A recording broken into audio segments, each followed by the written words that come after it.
Bonjour à tous, je vous retrouve avec grand plaisir pour cette pleine lune du 20 octobre 2021 qui aura lieu à 16h58, donc à 14h58 en temps universel. Et l'on se retrouve avec une pleine lune dans l'axe ici Bélier, Bélier-Balance. C'est-à-dire que le Soleil est à 27 degrés 26 minutes du signe de la Balance et la Lune est à 27 degrés 26 minutes du signe du Bélier. Donc nous sommes bien dans l'axe Bélier-Balance. Donc nous voyons ici que la Lune se trouve dans un signe de feu, le signe du Bélier. C'est pas tellement la meilleure place pour la Lune, feu et eau, ça peut faire bouillir l'eau. Donc ça va être une relation un petit peu difficile entre la Lune et le Bélier. Le Soleil, ici, lui, en Balance, se trouve dans son signe de chute, qui n'est pas non plus très favorable. De plus, nous avons une conjonction Soleil-Mars, ici, d'accord? Donc Soleil-Mars qui va influer, eh bien, comme nous allons le voir, des petites problématiques. Donc nous avons l'air de la Balance pour le Soleil et nous avons dans les éléments le feu pour la Lune. Eh bien, ceci va occasionner dans l'ensemble des dissensions dans le rapport avec les autres. Toujours pareil, Bélier, moi j'avance, je ne regarde que moi et j'avance droit devant moi. Et ici la Balance qui tient compte des autres, qui fait attention aux autres. Et comme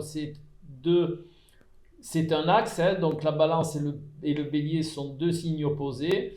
Comme on le sait, les signes opposés sont souvent dissonants, mais cela peut aussi engendrer une complétude de par cette opposition. Donc plus particulièrement, ces dissonances vont faire naître une incompréhension entre les buts et les réalisations de chaque personne face à son écosystème. Les projets seront réalisés sous le coup d'état émotionnel. La Lune en Bélier, au feu, ça boue. Les émotions bouent. Donc, de ce fait, il y aura une incompréhension dans la réalisation des projets, des désirs. Et d'autre part, cela va se répercuter, bien entendu, sur tout votre écosystème. Ensuite, l'équilibre entre les désirs personnels et l'interaction privée, que ce soit socio-professionnelle ou sociale, sera complexe dans cette période de pleine lune, toujours par rapport à notre interaction entre soi et les autres. De plus, des moments de tension et de crise vont être de la partie. Conjonction Soleil-Mars en Balance opposé à la Lune, donc c'est vraiment significatif de moments de crise et de tension. L'apex ici plutonien de cette pleine lune, en fait, est un grand moment de transmutation. Grâce à ces moments de tension et de crise qui vont être vécus, une phase d'introspection va voir le jour et elle va déboucher sur une transmutation concernant la place de l'autre dans les buts, les projets et les réalisations. Donc il va falloir être très attentif à ce que nous renvoie l'autre par rapport à notre comportement, bien entendu. Il y a comme ça des configurations qui permettent d'avoir accès à la structure profonde de ce que l'on est et de la manière dont on fonctionne, qui jusque-là n'était pas accessible. Eh bien, cette pleine lune est l'une d'elles et elle va nous permettre, grâce à sa configuration, d'avoir accès à toutes ces connaissances. Cet apex, toujours l'apex plutonien ici, eh bien, va aider à révéler ces structures inadaptées qui jusque-là étaient invisibles et offrir la possibilité de les moduler et même de les corriger. Le symbole de Pluton, dieu des enfers, mais aussi dieu de la richesse, c'est d'amener à la lumière la noirceur profonde, de rendre visible ce qui est invisible et de rendre lumineux ce qui est sombre. La nuit existe que par le manque de lumière. Donc nous voyons là que cette cette pleine lune est vraiment une belle occasion d'amener à la conscience ce qui inconsciemment nous pose des problèmes. De plus, cette pleine lune offre la possibilité à chacun de croître intérieurement et de faire grandir en soi un sentiment d'équité libératoire dans l'interaction avec son écosystème. Tout simplement, eh bien, on va avoir ce désir de grandir intérieurement pour mieux se positionner par rapport à son écosystème relationnel. Maintenant, nous allons un petit peu voir ce que les degrés thébaïques nous révèlent à propos de cette pleine lune. Je vous le rappelle, les degrés thébaïques sont tout simplement les degrés du calendrier égyptien que l'on va faire correspondre avec les degrés du zodiaque. Plus exactement, c'est les jours, c'est la parabole des jours du calendrier égyptien que l'on va faire correspondre au degré du zodiaque, ce qui revient à dire que chaque degré du zodiaque va lui être attribué une parabole de ce calendrier égyptien.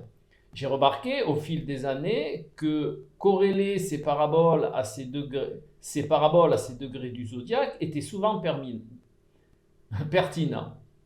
Donc nous allons voir ça. Donc nous allons commencer par le degré de la lune, ici. Donc vous voyez, la lune, elle se situe à 27 degrés 26 du signe du bélier. Alors dans cette technique-là, quand un degré est entamé, on prend toujours le degré qui vient après. Donc là, en l'occurrence, la lune est à 27 degrés passés. Donc on va prendre le 28e degré.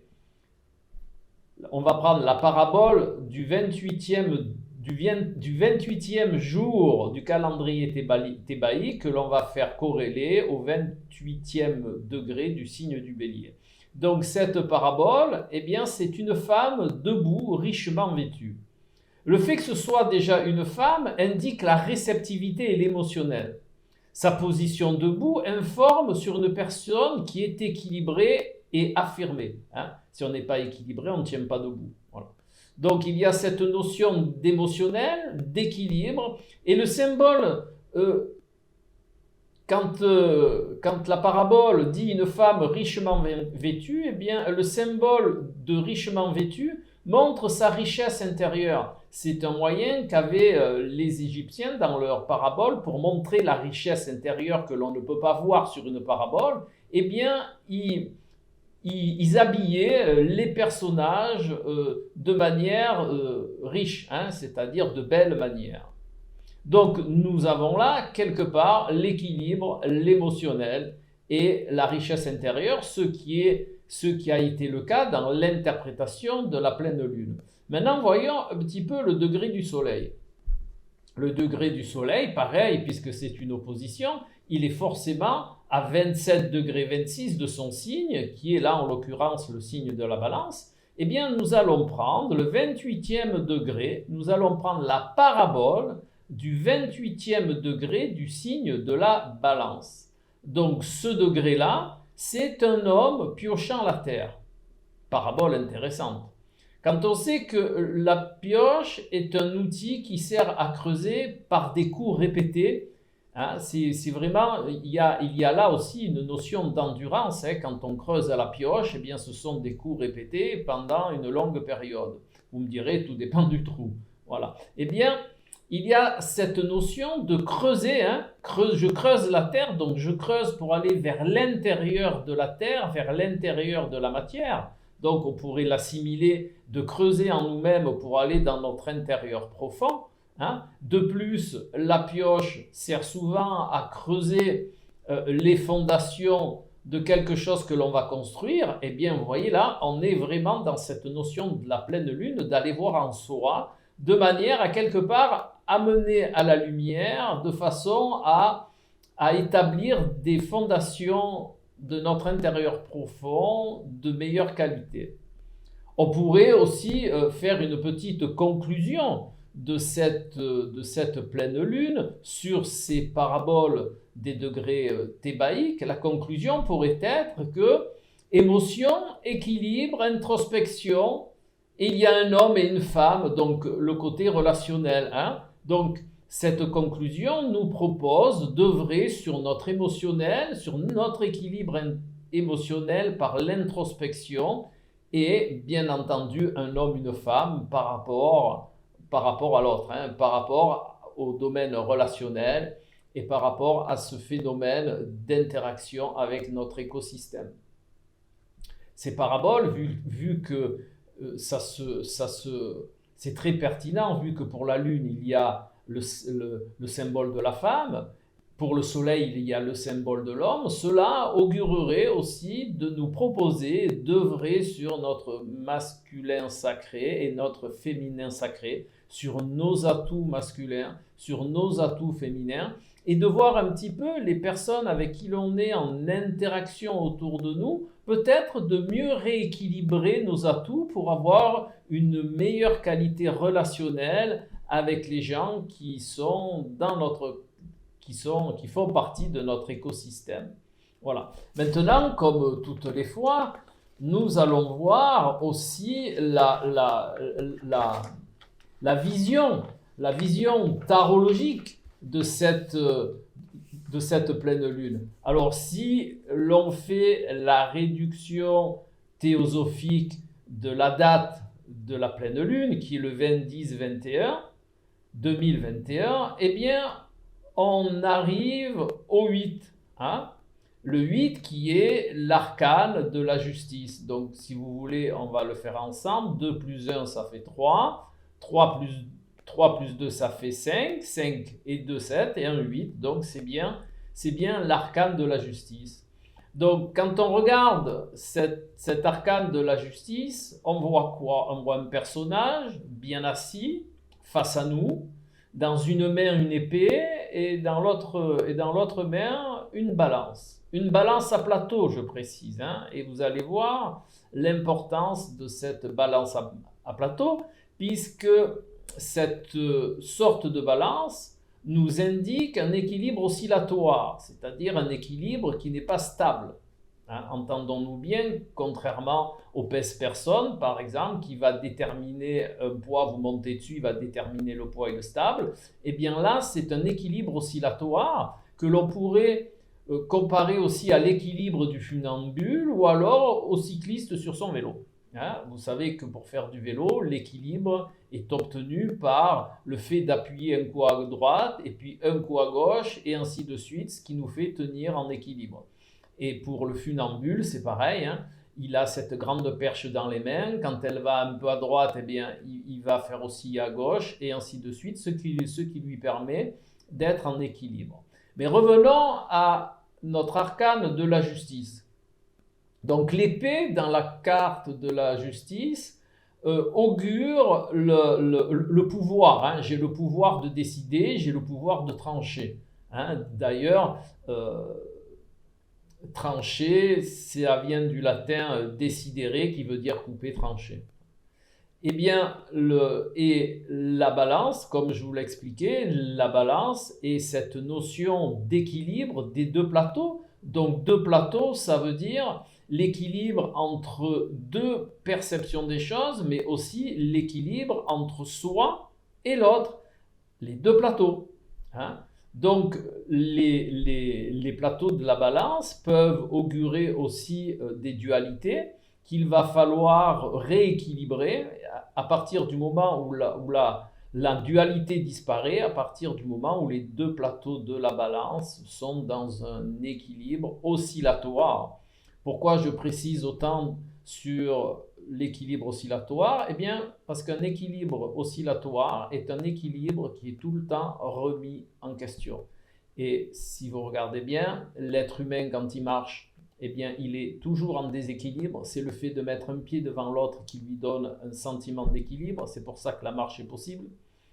Les plateaux de la balance, c'est pareil, on met à chaque fois le même poids de chaque côté pour pouvoir rééquilibrer. Donc il y a cette notion un petit peu comme ça de la marche. Un poids là, c'est un peu plus lourd ici, hop, je mets un petit peu plus de poids d'ici, ça redescend là, donc j'en remets là. Donc il y a cette notion de toujours d'interaction dans cet équilibre. Et puis l'épée qui va nous donner le pouvoir bien de savoir quoi mettre dans la balance quelque part pour que cet équilibre oscillatoire soit le plus adapté possible. Voilà un petit peu la compréhension que nous amène cet arcane de la justice. Et comme j'aime bien corréler toutes les approches, car c'est en corrélant toutes les approches que l'on va pouvoir avoir une idée plus précise des choses. Donc la voie tarologique est bien aussi dans cette notion de pleine lune dont nous venons de parler jusqu'à présent.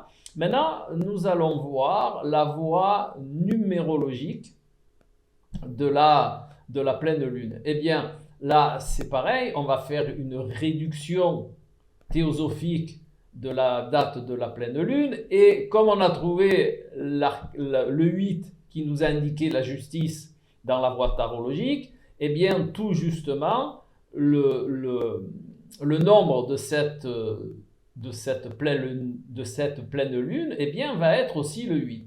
Mais le 8 au sens numérologique est un petit peu différent déjà de par sa forme et de par son symbole de l'arcane de la justice. Mais on retrouve toujours cette belle notion de deux parties. Si on regarde le 8, le 8 de manière symbolique, le 8 par sa forme, eh bien on retrouve deux cercles qui ont un point de jonction au milieu. Le 8, il y a le cercle en haut et le cercle en bas qui en réalité est un léniscate mis debout, mais il y a cette notion visuelle et symbolique de deux parties qui ont un point de jonction au milieu. Eh bien, par analogie, on peut dire que le 8, il y a la partie haute, donc la partie spirituelle, et la partie basse, la partie matière, et le point de jonction qui est au milieu du 8, eh bien, le point de jonction, on pourrait le définir par l'intérieur et l'extérieur. On pourrait le définir par cette notion qu'il y a deux principes qui sont mis en rapport par un point de jonction. Voilà. Donc, il y a aussi une très belle image.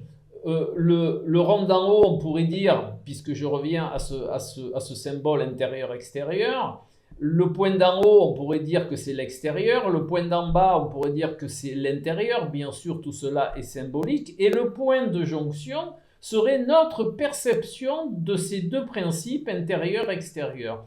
Eh bien, je vous le fais pas dire, mais nous retrouvons là, bien entendu, ces indications que l'on retrouve dans la pleine lune entre le principe de soi et de l'autre. Eh bien là, il est symbolisé par les deux boucles du 8, et ce point de jonction, ce point d'interaction avec ces deux principes-là que sont soi et l'autre. Voilà. Donc c'est très intéressant, vous voyez.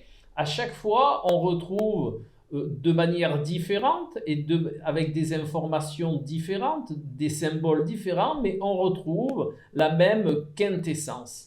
Que ce soit par la tarologie, que ce soit par la numérologie ou que ce soit par l'astrologie, eh bien, nous retrouvons ces mêmes principes. Donc, cette pleine lune sera bien cette interaction entre soi et l'autre, entre deux principes. Peut-être même vous découvrirez aussi des dualités durant cette pleine lune, ce qui va être très intéressant. Et surtout, ce que nous offre cette pleine lune, c'est la faculté d'amener à la lumière des choses qui sont actuellement dans l'ombre. Voilà. Donc ça va être une période très intéressante. Je pense qu'il faut la prendre justement de ce côté introspectif. Il faut la percevoir comme une occasion d'aller mieux, comme une occasion de pouvoir révéler des choses intéressantes qui sont jusque-là enfouies en nous. Et c'est aussi je pense, l'occasion de faire un petit tour dans ce qui est contenu dans notre inconscient et que l'on va pouvoir avoir l'opportunité d'amener au conscient. Voilà. Donc, je vous invite à être très attentif sur cette pleine lune. Bien entendu, comme j'aime à le dire, hein, cela est l'énergie ambiante, c'est ce qui va colorer cette période-là, mais pour avoir de plus amples précisions, pour savoir comment individuellement, comment personnellement on va la vivre, il est bien sûr de bonne loi, il est adapté de faire corréler le ciel de cette pleine lune avec avec son thème natal, et l'interaction de ces deux cartes du ciel va nous permettre de préciser comment vous allez vivre plus exactement, plus personnellement ces énergies de la pleine lune. Voilà. Donc, c'est sûr, cela étant dit, l'ambiance de cette pleine lune, tout le monde va vivre ces principes-là, mais de manière un petit peu différente par rapport à son ciel de naissance. C'est toujours très pertinent de le préciser parce que parfois les gens ne pensent pas forcément justement à cette interaction qu'il y a entre le ciel du moment, hein, que ce soit nouvelle, pleine de lune, eh bien cette interaction du ciel actuel pour chacun qui n'a une valeur réellement précise et personnelle que si elle est corrélée avec le thème de naissance de la personne. C'est tout à fait cohérent et c'est tout à fait compréhensible. Voilà. Maintenant, comme à chaque fois, eh bien, l'on va un petit peu voir comment les énergies se mettent en place en ce qui concerne la France. Hein. Voilà, vous savez que j'aime bien à chaque fois faire un petit épisode hein, concernant les énergies qui vont habiter la France, surtout dans cette période un petit peu compliquée, je dirais même très compliquée actuellement. Et ça va se préciser grâce à cette technique, grâce à l'astrologie mondiale, avec un focus sur la France. Voilà. Donc, en ce qui concerne le ciel de la France, eh bien, j'ai pris comme base, je pourrais dire que l'étude est réalisée à partir du thème de la Ve République. Voilà. Donc, l'étude, les informations dont je vais vous faire part sont issues de l'étude du thème réalisé à partir de la Ve République. Voilà. Donc, alors, bien entendu, c'est une analyse qui va être, comment je vais dire, avec les points principaux de cette période-là. Donc, ça va être une période difficile. La France est actuellement dirigée, selon le symbolisme astrologique, selon deux principes. La croyance, qui engendre le manque de discernement, pour le premier. Et le deuxième principe, c'est la restriction du besoin de progrès collectif. Voilà. C'est les deux principes qui ressortent dans le thème de la France. Voilà. Un peu plus précisément, la fin octobre va être la période où des directives devraient être annoncées plus clairement. C'est-à-dire que ce qui a été échafaudé un petit peu de manière on va dire de manière intérieure, ce qui a été échafaudé un petit peu, pas en secret, mais tout ce qui a maturé jusqu'à maintenant, eh bien, dans cette fin octobre et jusqu'à mi-novembre, eh bien, c'est dans cette période-là que certaines directives que l'on pressentait ou qui étaient simplement tues jusqu'à maintenant et que l'on n'attend pas vont être annoncées plus clairement ou vont apparaître de manière plus claire. Mais quoi qu'il en soit, la France reste encore dans cette opacité ambiante malgré quelques rayons de lumière qui transparaissent. Hein. C'est encore une période un petit peu difficile, mais les choses commencent à se décanter. Alors, elles se décantent c'est ce qu'indique l'astrologie. Je ferai, en tout bon astrologue qui se respecte, je ne mets pas mes principes personnels en avant, je vous indique uniquement ce que le thème astral de la France révèle, hein. Je ne mélange pas mes préceptes personnels à l'interprétation des cartes du ciel. Voilà. Donc, pour faire un petit résumé, il y a Neptune qui est placé en ce moment dans le thème de la France, qui amène ce manque de discernement, hein. Voilà, il y a plusieurs principes qui vont amener aussi, c'est juste un petit récap, amener certaines choses à la lumière, mais on reste encore dans cette notion de flou, dans cette notion de tout et son contraire, hein. C'est comme ça qu'on crée le flou, hein. C'est ça, on pourrait assujettir ça à cette position neptunienne qui est d'amener un petit peu le flou partout et son contraire. Le positionnement à tous les niveaux n'est pas clair. Voilà, on est un peu dans cette énergie-là au niveau de la France. Voilà. Eh bien, comme à chaque fois, et si cette vidéo eh bien, vous interpelle, c'est très sympa de mettre un petit pouce en l'air et de la partager. Ça fait avancer la chaîne et ça fait surtout dispendre